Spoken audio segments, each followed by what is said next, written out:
시청자 여러분 안녕하십니까? 한 주간 지역을 달궜던 가장 핫한 뉴스를 정리하는 인천 뉴스쿡 시간입니다. 오늘부터는 남인천 방송과 CJ 헬로 북인천 방송이 함께 지역의 핫 이슈를 알려드리도록 하겠습니다. 보도 내용은 물론 방송에서 담지 못했던 취재 뒷이야기까지 다양한 내용 전해드리도록 하겠습니다. 인천 뉴스쿡 지금 시작합니다.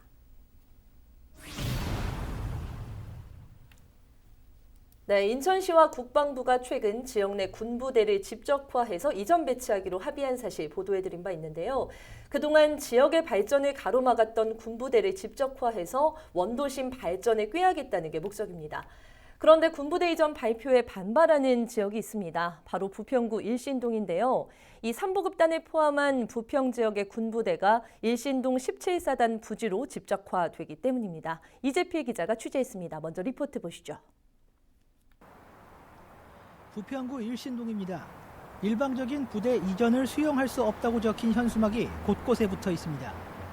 인천시와 국방부는 지난 1월 인천 지역의 군부대를 이전 재배치하는 데 합의했습니다. 인천과 김포 지역 내 9개 군부대를 부평구 일신동과 계양구 둑실동으로 이전 집적화하는 게 주요 내용입니다. 부평구 일신동 주민들은 강하게 반발하고 있습니다. 특히 일신동 군부대 내에 항공대가 있어 주민들은 그동안 헬리콥터 소음에 시달려왔던 상황. 이런 가운데 군부대를 일신동으로 집적화할 경우 피해는 더욱 커질 것이라고 주민들은 강조했습니다. 헬기 소음 때문에 수년 동안 시달림을 받고 있는데 상곡동이나 이런 데서는 자 수건 사업 이뤘다고 다 좋아하고 국회의원들도 자기들이 원하는 수건 사업을 이뤘다.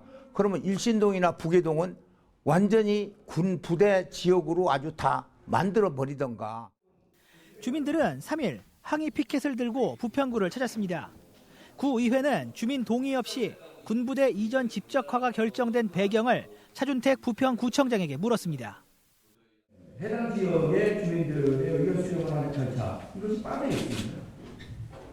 이것이 빠져 있다면 절차적 정당성을 담보할 수 있느냐?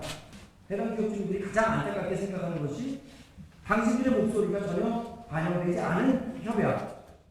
누가 진행하는 사업이면 당연히 의견 수렴이 필요한 거고 그 과정에서도 뭐 변화나 이걸 줄 수 있는 주체가 되기 때문에 저희가 할 수는 있으나 이게 지금 국방부에서 하는 이 사업은 그런 특수 때문에 이 부에서 주민 의견 수렴하는데 좀 한계가 있었다는 말씀입니다.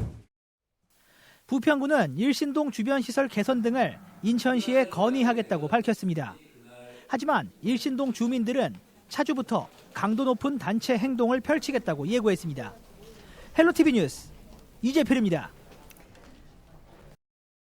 네, 리포트 보고 오셨는데 보니까 군부대 이전 집적화를 두고 부평구 일신동 주민들이 굉장히 강하게 반발을 좀 하고 있는 것 같아요.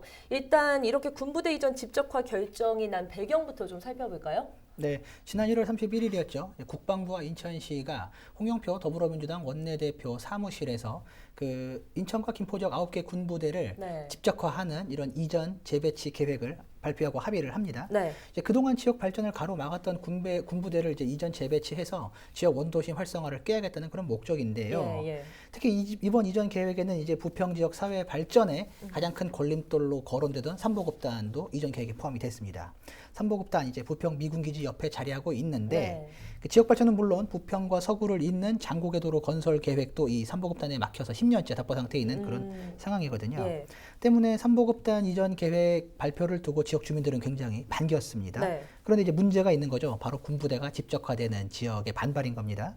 이제 9개 군부대들은 부평구 일신동과 이제 계양구 둑실동으로 집적화될 계획인데 이곳은 원래 이제 군부대가 있던 지역이에요. 그러니까 때문에 국방부와 인천시도 원래 군부대가 있던 지역이니까 어떤 큰 문제가 되지는 않을 것으로 이렇게 판단을 하고 이렇게 사업을 진행했던 것으로 그렇게 보고 있습니다. 근데 일신동 주민들의 지금 반대가 좀 큰 상황 아닌가요? 네, 맞습니다. 앞서 리포트에서 보셨는데 인천시와 국방부의 계획을 보면 일신동 군부대의 어떤 부지가 늘지는 않아요. 이제 시설을 이제 오밀조밀 이렇게 확대 그 안에다가 정해진 부지 안에다가 이제 집적화시키겠다라는 이야기인데 하지만 이제 주민들은 시설이 늘어나는 만큼 당연히 이제 피해는 늘어날 수밖에 없다라고 이렇게 주장을 하고 있는 부분인 거죠. 네. 근데 주민들의 반발은 어느 정도 예상이 됐던 부분이에요. 실제로 지난해 말 국방부와 지역 정치권이 삼보급단 이전을 논의할 단계에서 저희도 이제 취재를 했었는데 그 당시에 이제 일신동이 거론되고 있다, 집적화 대상으로 거론되고 있다라는 이야기가 이미 나오긴 했어요. 네. 그런데 일신동 지역 주민들의 반발이 예상이 되니까 섣불리 이게 공개가 되지 않았던 부분인 네, 거죠. 네. 근데 예상했던 대로 이제 결국 군부대 이전 발표가 났는데 당연히 예상했던 대로 이제 지역 주민들의 반발이 이어지고 있는 그런 상황인 겁니다. 네, 그런데 저희가 조금 전에 리포트에서도 봤지만 이 차준택 부평구청장이 이 일신동 주민들을 위해서 다양한 개선 사업을 인천시에 건의하겠다 이렇게 좀 밝힌 것 아닙니까? 네, 맞습니다. 앞서 이제 구정질에서 이같이 네네. 밝혔죠. 박남춘 인천시장도 이 부분을 언급한 적이 있습니다. 그 지난 3월 박남춘 인천시장이 계양구 구민들과 이제 네. 구정 만남의 시간을 가졌는데 일신동과 함께 이제 계양구 둑실동도 군부대 집적화 대상 지역이잖아요. 네. 이런 관련해서 이거에 대한 대책을 요구하는 지역 주민들의 질의가 나왔어요. 이에 답변을 했는데 그 박남춘 시장이 일신동과 둑실동 지역의 노후된 시설들을 개선을 하고 주민들을 위한 다양한 방안을 고민하겠다고 이렇게 네. 언급을 한 바가 있는데 박남춘 인천시장의 멘트를 직접 한번 들어보시겠습니다. 지금 말씀하신 대로 그 지역에 대해서는 그 예를 들자면 군부대에서도 필요한 시설을 지금 주민들이 좀 마음대로 쓰실 수 있도록 무슨 체육시설이나 이런 것들도 조성도 할 거고 그 들어가는 진로나 이런 데도 타 지역 인천시의 타 지역은 혜택을 많이 보는 거잖아요. 물론 이제 저희가 군부대를 지어줘야 되지만 그렇게 생긴 좋은 부분들을 또 이 북실동이나 일신동에는 보답을 해야 된다는 생각을 제가 가지고 있습니다. 네, 시설 개선처럼 주민들은 이런 어떤 지원을 요구를 하는 게 아니라 아예 이제 결정 과정에서 주민들의 의견이 좀 강하게, 그러니까 주민들의 의견이 좀 배제됐던 점을 강하게 좀 어필하고 있는 것 같은데 어떤가요? 네, 맞습니다. 저도 취재 과정에서 이제 지역 주민 대표들을 만나봤는데 이 사람들이 이야기하는 거는 어떤 보상이라는 어떤 개선에 대한 이런 문제가 아니라 군부대 이전 집적화 같은 이런 중요한 사안이라면 당연히 지역 주민들과 만나서 공론화 과정을 거쳤어야 되는 것 아니냐라고 이야기를 하는 거예요. 근데 네. 이런 과정이 아예 배제가 됐잖아요. 이런 부분에 대해서 이제 불만을 나타내고 있는 건데 하지만 앞서 이제 차준택 부평구청장이 구정 질의에서 언급을 했다시피 군부대 이전 같은 경우에는 어떻게 보면 이제 그 군 기밀 사항에 포함될 수 있는 사안이잖아요. 때문에 이제 논의가 쉽지 않았다라고 이제 밝히고 있는 그런 상황인데 이를 종합해 보면은 이제 뭐 지금이라도 어쨌든 인천시 차원에서 그 이제 시민들과 소통하는 어떤 자리를 마련해야 하지 않을까 이렇게 생각을 한번 해봅니다. 네, 들어보니까 그 지역 주민들 소외감이 좀 상당히 강한 것 같은데 이런 부분들을 좀 해소할 수 있는 대안들이 필요해 보이네요.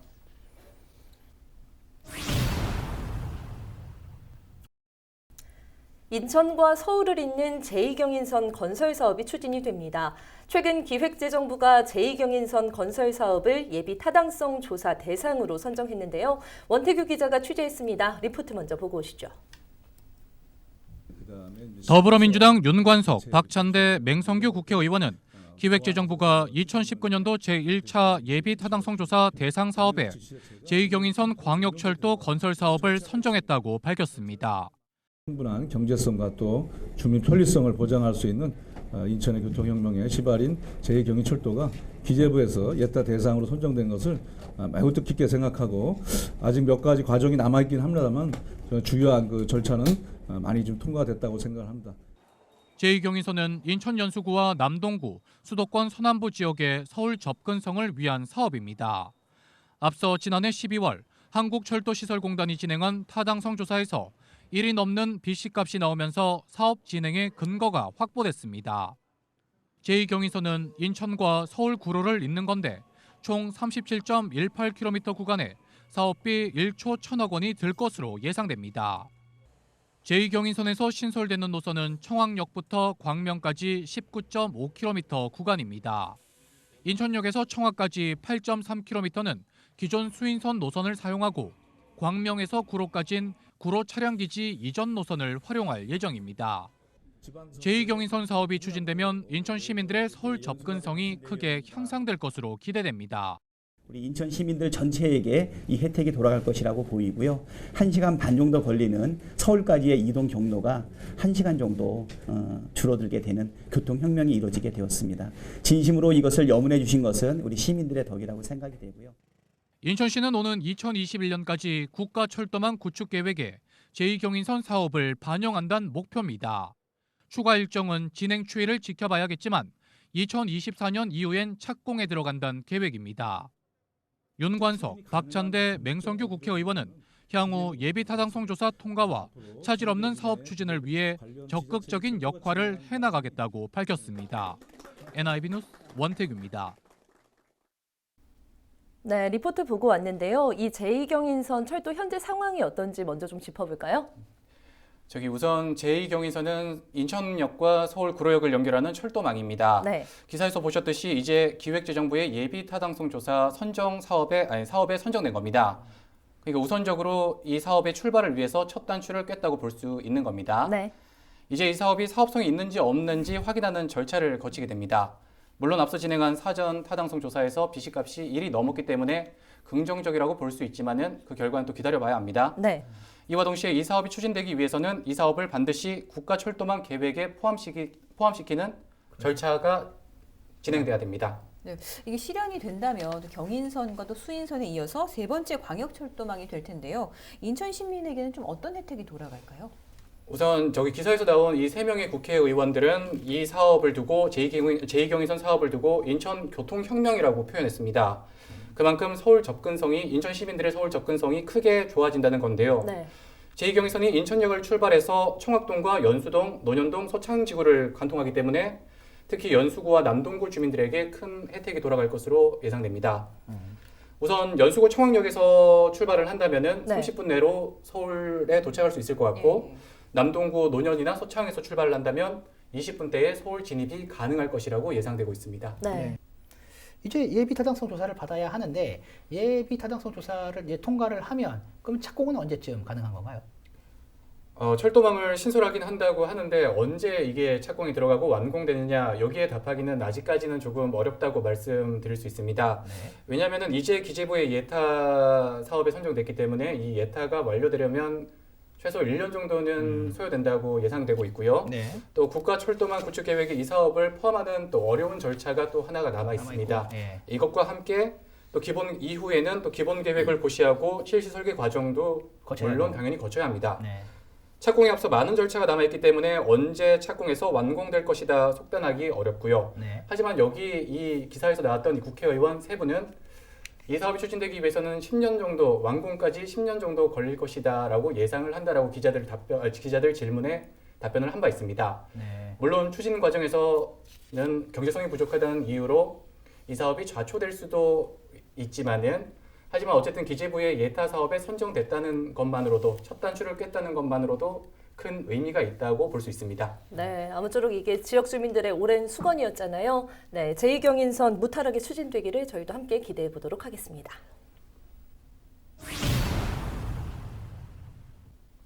네, 다음은 개항 소식입니다. 도심 속 얼마 안 되는 시민의 휴식 공간에 또다시 아파트가 들어선다는 계획이 발표되면서 지역사회가 술렁이고 있습니다.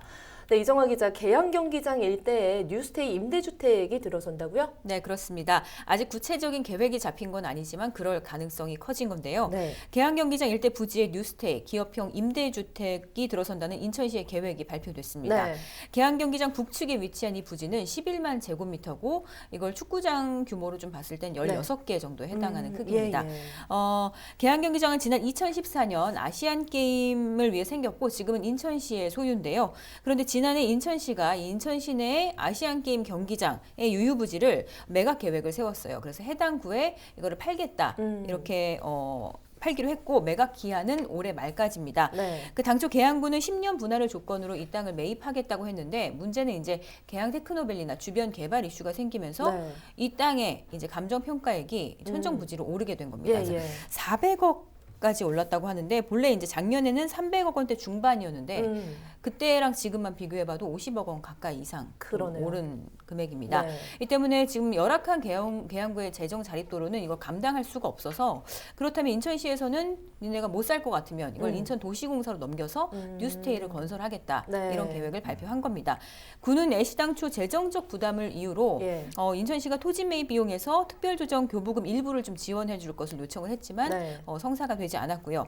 계양구는 현재 뉴스테이 건설에 반대하면서 계획을 무효화할 것을 주장하고 있습니다. 그 뉴스테이 부지를 이야기를 하셨는데 네. 그럼 계양 경기장 일대는 어떤 곳이에요?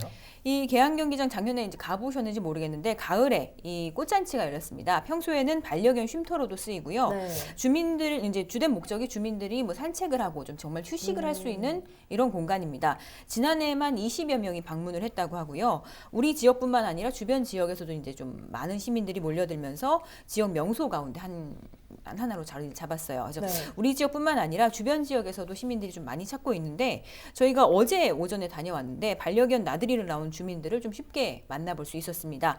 계양구는 지난해 코스모스 명소로 한 차례 좀 유명세를 탄 다음에 봄에는 유채, 뭐 가을엔 코스모스 이렇게 심어서 지역의 명소 또 주민들의 휴식 공간으로 만들겠다고 또 밝힌 바 있습니다. 네. 네. 그런 휴식 공간에 지금 뉴스테이 임대주택이 들어선다고 그렇죠. 예. 계획이 나오니까 지역사회 반응은 좀 어때요? 반대하는 게 당연히 대다수입니다. 네. 계양 테크노밸리를 중심으로 하는 신도시가 들어서게 되면서 안 그래도 이제 아파트랑 빌딩 숲이 들어서게 될 건데 네. 정말 이제 주민들을 위한 이 휴식 공간이 필요하지 않겠냐 이런 게 의견입니다.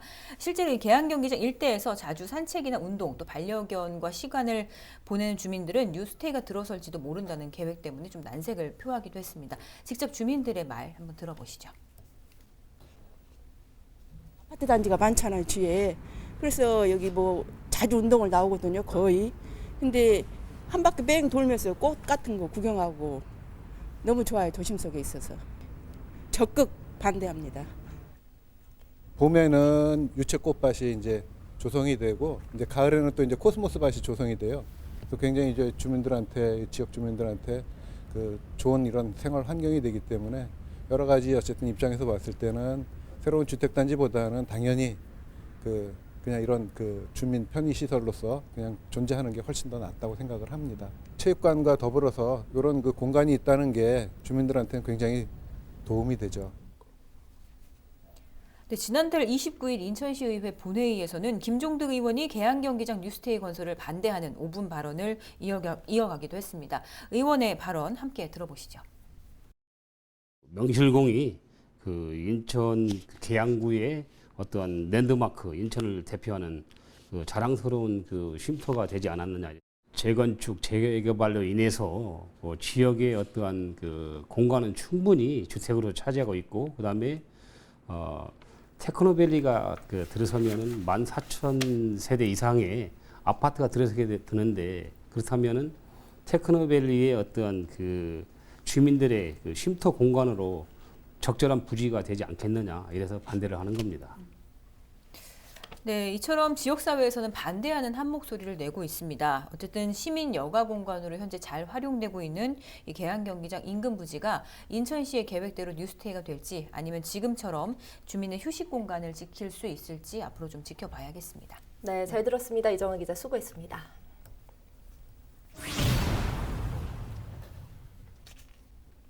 남북 화해 기류가 직접적으로 영향을 미친 곳이 있습니다. 바로 서해 5도인데요. 이 남북 평화 기류에 맞춰서 서해 5도의 조업 어장이 확대가 됐습니다. 네, 이재필 기자, 어장 확대 후에 어민들이 첫 조업에 나선 것 같은데 좀 기대가 컸다고 들었습니다. 어떻습니까? 네, 맞습니다. 4월 1일부터 이제 서해 5도의 어장이 확대가 됐습니다. 이번에 늘어난 면적은 245제곱킬로미터로 여의도 면적의 이제 84배에 달하는데요. 네. 이는 기존의 그 어장보다 약 15% 정도 확대된 그 수준이라고 합니다. 네. 이뿐 아니라 해 뜨기 전 30분 그리고 이제 해가 진 후 30분 총 1시간의 야간 조업도 가능하게 허용이 됐는데요. 네. 이는 이제 그 야간 조업이 금지된 1964년 이후 처음이라고 합니다. 네. 해양수산부는 이번 어장 확장으로 어민들의 그 어획량이 약 10% 정도 늘어날 것으로 전망했는데요. 예. 어민들의 만족도도 높습니다. 그 현재 그 신중군 연평도 어촌 계장의 이야기를 직접 한번 들어보시겠습니다. 이 어장 확장된 거에 대해서는 아마 서해 5도 주민들이 감사하게 생각합니다. 현재로 어장 확장이 좀 적기는 하지만 앞으로 노력을 좀 많이 하셔갖고 어민들한테 좀 꿈과 희망을 전해드렸으면 좋겠습니다. 네, 어민들은 한 발 더 나아가서 이제 그 남북 공동 어로 수역을 지정해주길 원하고 있는데요. 이 부분은 이제 그 지난해 남북 정상이 평양 공동선언에 포함이 되기도 했습니다. 이번 어장 확대가 공동 어로 구역으로 가는 첫 단추가 될 것으로 기대가 되고 있습니다. 네, 오늘 이야기 잘 들었습니다. 한 주간의 핫 이슈로 마련한 인천 뉴스콕 오늘 준비한 소식은 여기까지입니다. 시청해주신 여러분 고맙습니다.